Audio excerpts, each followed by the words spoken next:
कहाँ से आएंगे दाम सोचा हुआ है मैंने। छुड़ाना है ये गुलाम सोचा हुआ है मैंने।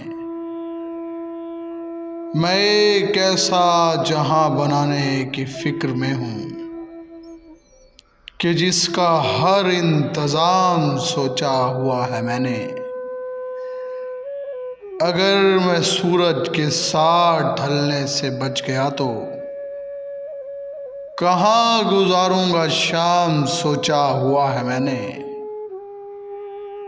मेरी दुआ है वो आए और मैं उससे पुकारूं कि उसका अच्छा सा नाम सोचा हुआ है मैंने। शुरू करने का वक्त ही तो नहीं है वरना कहानी का इख्तिताम सोचा हुआ है मैंने। मेरा दोस्त बन जाएगा बिलाखिर। सलीम वो इंतकाम सोचा हुआ है मैंने।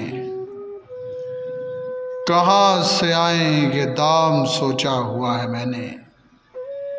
छुड़ाना है ये गुलाम सोचा हुआ है मैंने।